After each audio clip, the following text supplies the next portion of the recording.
하늘에 계시는 자비로우신 아버지 하나님, 우리의 마음을 하나님께 드립니다.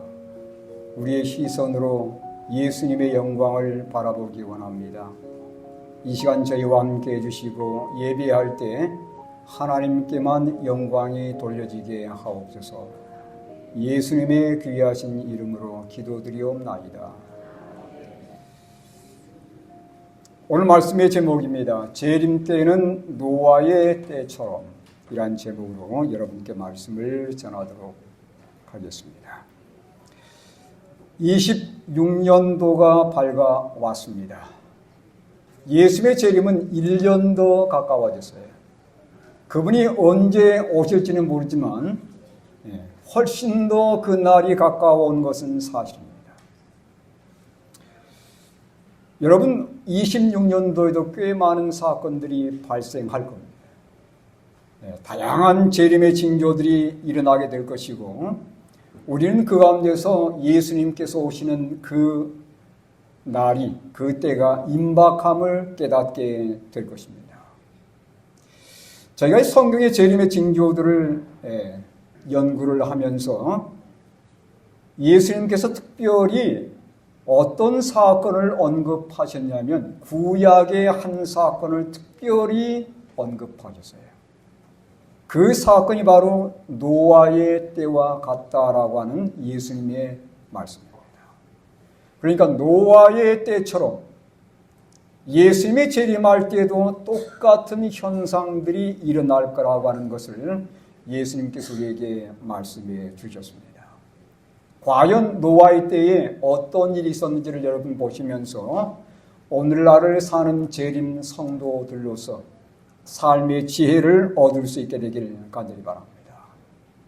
자, 노아의 때처럼이라고 말씀하시면서 예수님께서 이렇게 재림에 대해서 언급해 주셨습니다. 누가복음 17장 26절과 27절의 말씀입니다.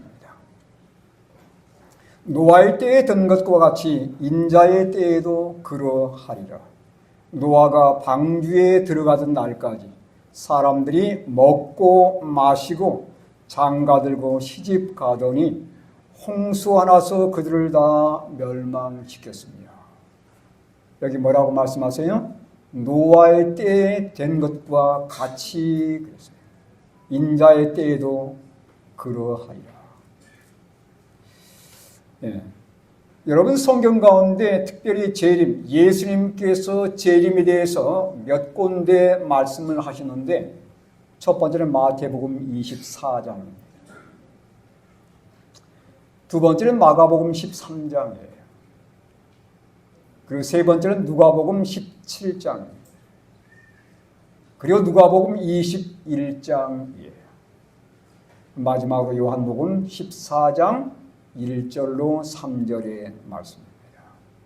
예수님께서 5군데에 걸쳐서, 물론 그 외에도 있지만 특별히 징조들과 함께 그분의 귀한 약속을 우리에게 말씀해 주셨습니다. 그러면서 이 마태와 누가는 예수님의 재림에 대해서 상세히 언급하면서 노아 시대의 사람들이 살았던 것처럼 마지막도 이런 일이 반복될 거라고 언급하고 있습니다. 노아가 방주에 들어가던 날까지 사람들이 어떻게 생활했다고 말씀하고 있습니까? 먹고 마시고 장가들고 시집갔다라고 말씀하고 있어요. 여러분, 정상적으로 먹고 마시는 게 아닙니다. 이것은 하나님께서 우리에게 주신 욕구이면서 축복이에요. 그렇죠? 그런데 부절제하게 먹고 마시는 것이 문제인 것입니다. 뿐만 아니라 장가들고 시집가고, 하나님께서 온 땅에 충만하라고 말씀하셨고 번성하라고 말씀하셨어요. 그리고 특별히 아담과 하와를 예수님이 직접 에덴 동산에서 주례하셨습니다. 그럼 여기 말하는 장가들고 시집가고는 어떤 의미일까요?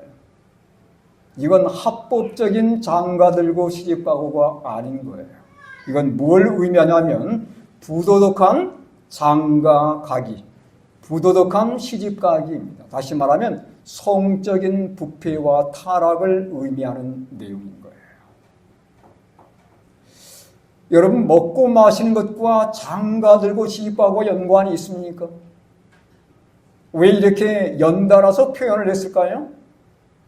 관련이 있기 때문에 그렇습니다. 자, 영감의 글을 좀 보도록 하겠습니다. 재림 신도의 가정 121쪽에 보니 영감의 글은 이렇게 우리에게 묘사해 주고 있습니다. 먹고 마시고 장가들고 시집가는 일 자체는 죄가 아니다. 그랬습니다. 죄가 아닙니다. 만일 합법적인 것이 합당하게 다루어지고 죄된 부절제로 발전하지 않다면 결혼은 노아의 시대에 있어서도 그리고 오늘날에 있어서도 합법적이다. 그러나 노아 당시의 사람들은 하나님께 상의하거나 그분의 지도와 의견을 구함 없이 결혼하였다. 먹고 마시는 것도 마찬가지입니다. 장가들고 시집가는 것도 마찬가지인 거예요. 하나님의 말씀에 전혀 귀 기울이질 않고 자신들의 욕구와 충동에 따라서 결혼하더라는 사실입니다. 그러니까 먹고 마시는 문제가 잘못되면서 이게 어디까지 발전하냐면 성적인 타락까지 불러오게 되는 거예요. 연관이 있습니다. 자, 여기 계속해서 보겠습니다.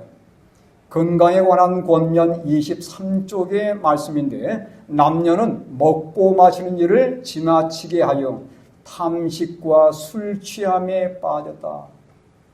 이러한 타락한 식욕의 방종은 노아 시대에도 사람들의 정욕을 불태우고 광범한 부패로 이끌었다.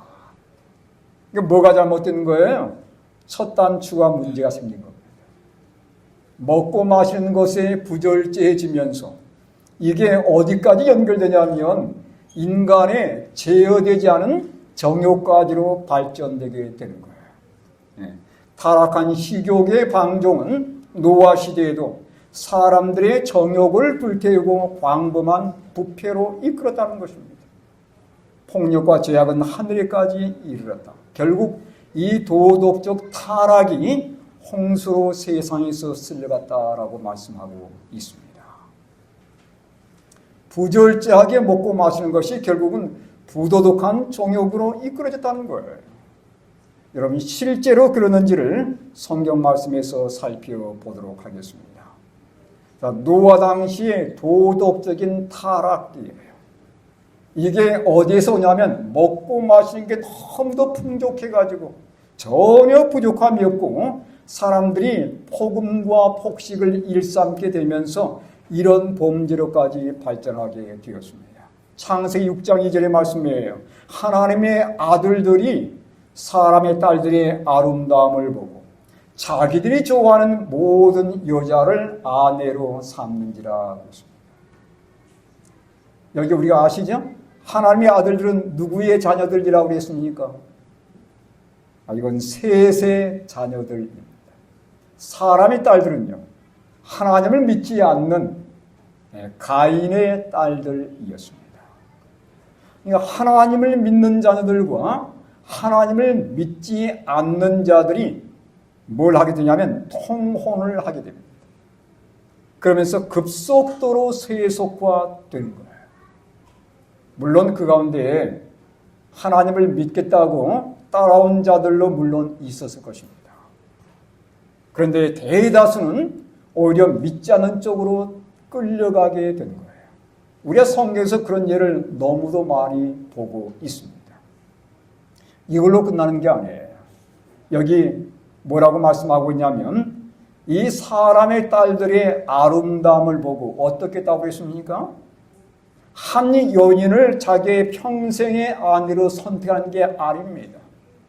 여기 보니까 자기들이 좋아하는 모든 여자를 아내로 삼는지라. 이게 바로 뭐예요?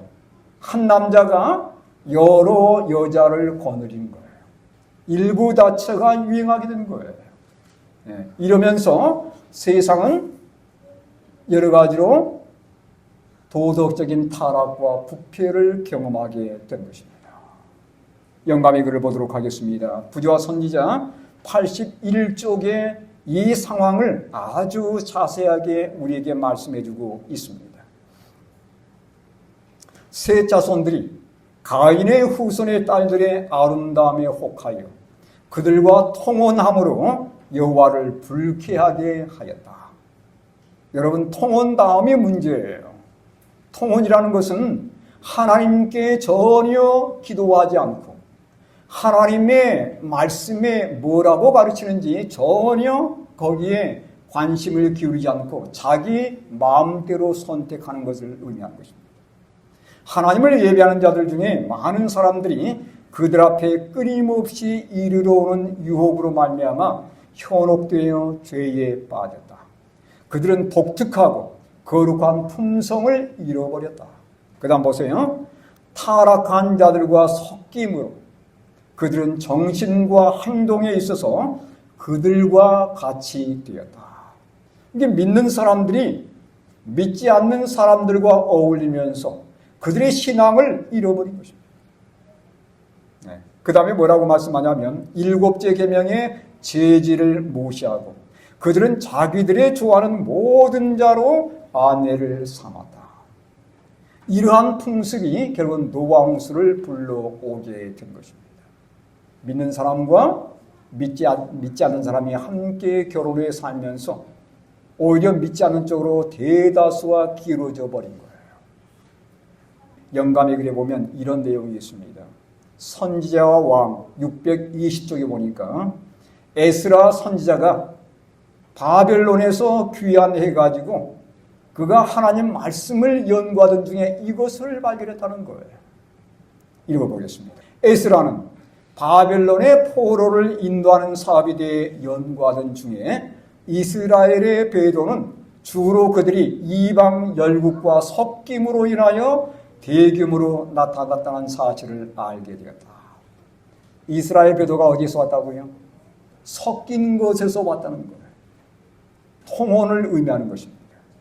그는 저희가 만일 하나님의 계명을 순종하여 인근 열국과 분리되어 있었더라면 그들이 많은 슬프고도 굴욕적인 경험들을 피할 수 있었을 것이라는 사실을 알았다. 여러분, 이스라엘 역사에 보면 끊임없이 그들의 삶 속에 여러 가지 어려움들이 임하게 됩니다. 그런 어려움들이 어디서 오냐면 그들이 이방 사람들과 함께 교제하고 그들의 풍습을 따라가고 그들과 함께 혼인관계를 맺게 됨으로써 오는 결과들이었어요. 이걸 지금 에스라가 발견했다는 얘기입니다. 정리해 본다면 이 말씀이에요. 자폰을 통해 통혼을 통해서 계명에 대해서 하나님 백성들이 무관심하게 되고 결국은 세속화가 가속화되며 도덕적으로 부패하게 되더라는 사실입니다. 그 다음 보십시오. 사람들이 먹고 마시고 장가들고 시집가더니라고 말씀하고 있죠. 이건 무엇을 우리에게 의미하냐면 이 일에 관심을 기울이다 보니까 도덕적으로 타락하게 되면서 영적 무관심과 경고에 대한 무시를 그들이 보였다는 사실입니다. 여러분, 끊임없는 경고가 그들에게 주어졌어요. 마태복음 24장 38절로 39절에 이렇게 말씀합니다.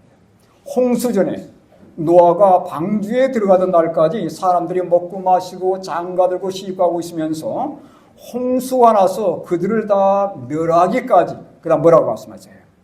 깨닫지 못하였으니라고 말씀합니다. 깨닫지 못하게 만드는 거예요. 영적으로 무관심하게 만드는 겁니다. 수많은 경고들이 그들에게 주어졌지만 그들은 그 모든 경고들을 무시해 버린 거예요. 깨닫지 못했다라고 분명히 언급하면서 인자의 이 마음도 이와 같으리라. 먹고 마시고 장가들고 시집가는 일에 몰두하면서 향락을 추구하다 보니 자동적으로 영적인 사물에 대해서 무관심하게 되고 세상이 급속도로 돌아가지만 거기에 대해서는 결코 깨닫지 못하게 된다는 사실. 이게 바로 오늘날 하나님 백성들에게 주어진 경고예요. 영감의 글도 이렇게 말씀합니다. 증언복음 1권 506쪽의 말씀이에요. 그들은 노아가 방주에 들어가던 날까지 먹고 마시고 심고 집 짓고 장가 들고 시집 가다가 홍수가 나서 저희를 다 휩쓸어 가기까지 깨닫지 못하였다. 여러분, 하나님 백성들이 마지막 때 절제하셔야 됩니다. 특별히 먹고 마시는 것에 있어서 분명한 구분점들이 있어요. 결코 그 경계를 넘어가지 않게 되길 바랍니다. 그 한순간에 이거 먹었다 해서 내가 뭐 크게 잘못됐고 이런 정신이 문제인 거예요. 이게 한두 개 싸우기 시작하면서 우리는 걷잡을 수 없는 세속으로 이끌려가게 되는 것입니다. 여러분, 결코 하나님 말씀 밖을 넘어가지 않게 되길 바랍니다. 타협하지 않게 되기를 바랍니다. 우리가 하나둘 타협하게 되면요, 우리에게 어떤 경고가 주어져도 이게 경고로 들리질 않는 거예요. 내 마음의 양심을 일깨우지 못하는 겁니다. 여러분, 120년간 노아는 방주를 건립하면서 비에 대해서 끊임없이 경고했어요. 사람들은 왜 노아가 방주를 짓는지에 대한 이유를 다 들었습니다. 그들이 몰라서 다 한 게 아니에요. 그들은 다 들었어요. 소문으로도 들었고 노아가 무슨 일을 하고 있는지 그들은 다 들었습니다.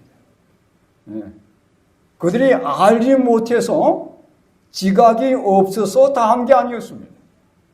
그들이 분명히 들었음에도 불구하고 그들의 마음속에 영적인 깨달음이 없어가지고 거기에 동의하지 않는 거예요.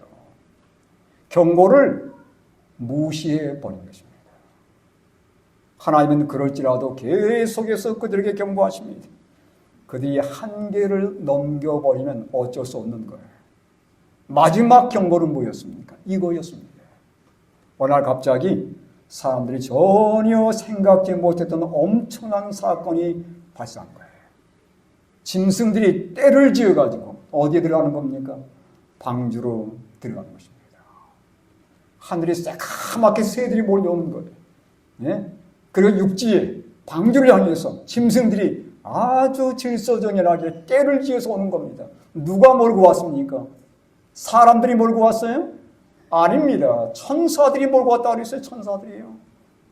하나님의 천사들이 정말 질서정연하게 이 말 못하는 짐승들을 끌고서 방주로 나오는 것입니다. 지금까지 한 번도 목격해 본 적이 없는 기이한 사건이었어요. 이건 마지막 경고였습니다.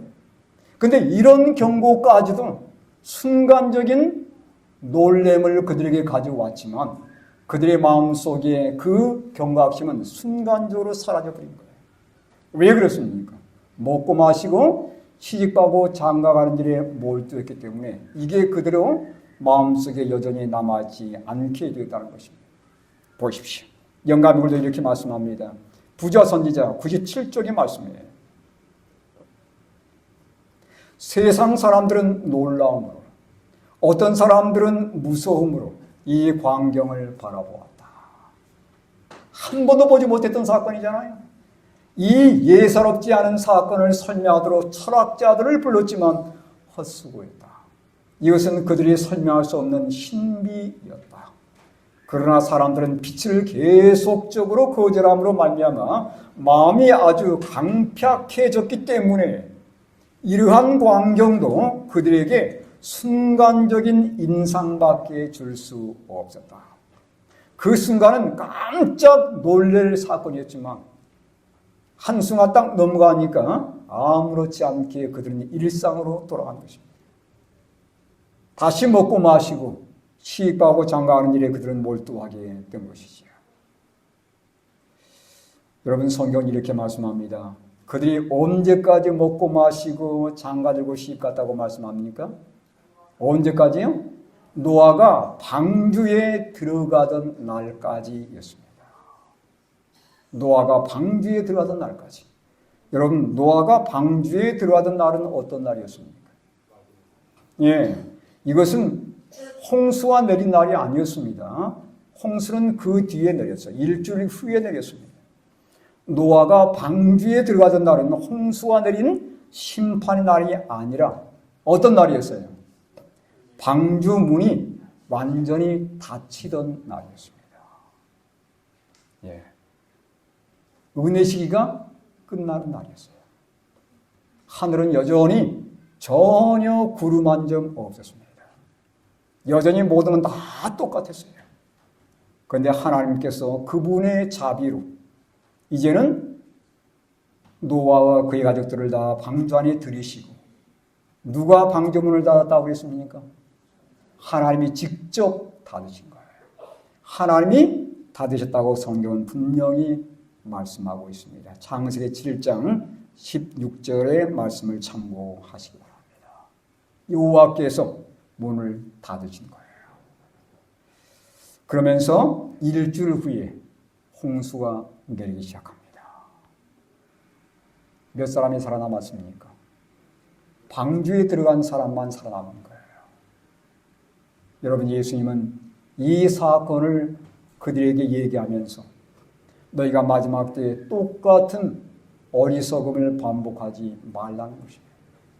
먹고 마시는 것 때문에, 부절제하게 먹고 마시는 것 때문에, 또한 먹지 말아야 되고 마시지 말아야 될 것을 먹고 마시는 그 죄 때문에 영적으로 무감각해지지 말라는 거예요. 또한 도덕적으로 우리가 보고 듣는 것에 정말 조심하셔야 돼요. 그러니까 우리가 한순간 거기에 주목하다 보면 나도 모르게 거기에 빠져들게 되는 것입니다. 정말 경계해야 되는 거예요. 자, 그래서 여기 데살로니가전서 5장 2절로 3절에도 마지막 때 그런 일이 반복될 것에 대해서 이렇게 언급하고 있습니다. 뭐라고 말씀하세요? 이 바울이 보낸 기별입니다. 함께 읽겠습니다. 시작. 주의 날이 밤에 도둑같이 이룰 줄을 너희 자신이 자세히 알기 때문이라. 그들이 평안하다 안전하다 할 그때에 임신한 여자에게 해산의 고통이 이름과 같이 멸망이 갑자기 그들에게 이르리니 결코 피하지 못하리라. 여러분, 주의 날이 어떻게 올 거라고요? 밤에 도둑같이 올 거라고 분명히 우리에게 말씀해 주고 있습니다. 그런데도 많은 세상 사람들은 뭐라고 외쳐요? 세상에 잘 될 거라고 외치는 거예요. 많은 사람들은 내일 어떤 일이 날지를 전혀 예상하지 못한 채 여전히 먹고 마시고 즐기는 일에 그들은 관심을 쏟고 있는 것입니다. 이게 바로 뭐냐면 평안하다, 안전하다는 그런 생활인 거예요.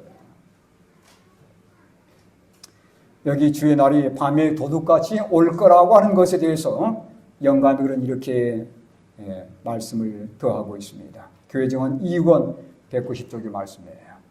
하늘 성소의 지성소의 봉사를 마치고 돌아오실 때, 즉 그분께서 제사장의 예복을 벗으시고 복수의 옷으로 갈아입으신 후에 다음 같은 명령을 말하실 때를 말씀하시는 것이다. 이게 언제입니까?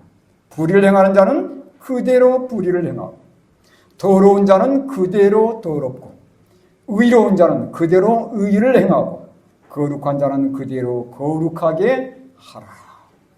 주의 날이 밤에 도둑같이 온다는 것은 재림의 그날이 도둑같이 온다는 얘기가 아니고 은혜의 시기가 이렇게 우리가 전혀 알지 못하는 때에 끝난다는 거예요. 사람들이 뭐하고 있을 때요? 세상의 향락을 즐기는 그 때에 뭐가 오는 거예요? 은혜 시기는 순식간에 끝나간다는 얘기예요.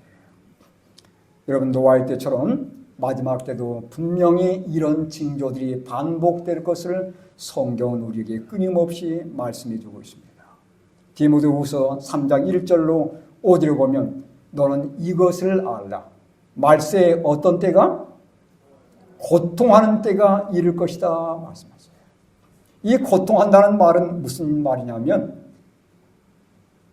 도덕적으로 사악한 세상이 올 것이라는 뜻입니다.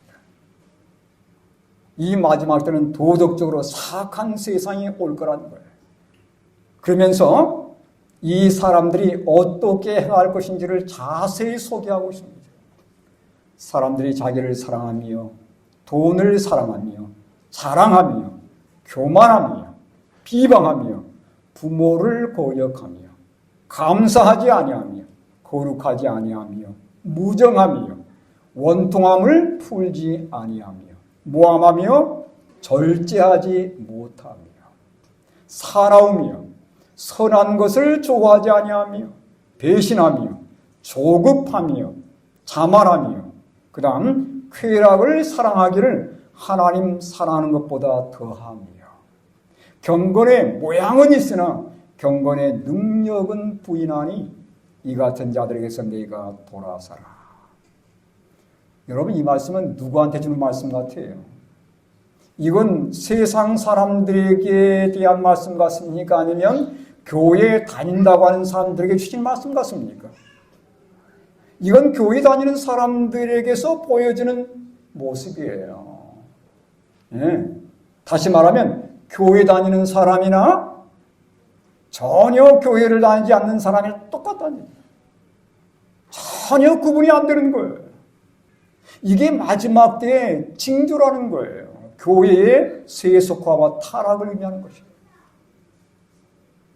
여러분, 적어도 남은 교회라고 말하는 제7일 안식일 예수 재림 교회는 결코 여기에 해당돼서는 안 될 것입니다.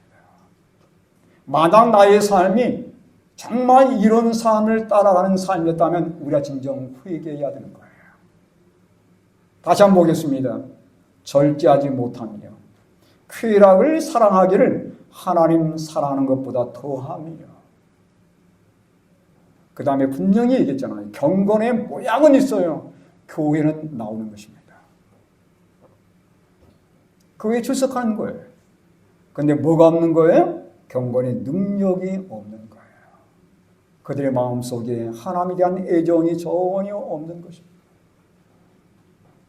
여러분, 이런 모습이 마지막 때의 교회들에서 발생하는 모습이고 교회들이 이렇게 세속화되면서 결국은 은혜 시기가 끝나는 날이 순식간에 다가올 거라고 분명히 말씀하고 있습니다. 그 다음 보십시오. 영감의 글도 보겠습니다. 마라나타 51쪽에 화이트의 영감의 글입니다. 노아당주와 같은 이기주의의 정신, 세상과 짝하는 정신이 오늘날에도 존재하고 있다. 하나님의 자녀라고 공언하는 많은 사람들이 열성을 다하여 세속적인 직업에 종사하고 있다. 하나님의 계명을 어겨가면서까지 세상 일에 열심을 내고 있는 거예요. 그들은 시련의 날이 이를 때까지 농사하고 집을 짓고 장사하고 먹고 마시고 시집가고 장가 갈 것이다. 그 다음 뭐라고 했어요? 이 말씀이 중요합니다. 이것이 대다수의 하나님의 백성들의 상태라는 거예요. 어쩌면 우리 가운데 여러분들이 이 말씀 가운데 해당될 수 있는 것입니다. 우리 가운데 어느 누구도 나는 이 말씀과 전혀 상관없다고 말할 사람이 없는 거예요.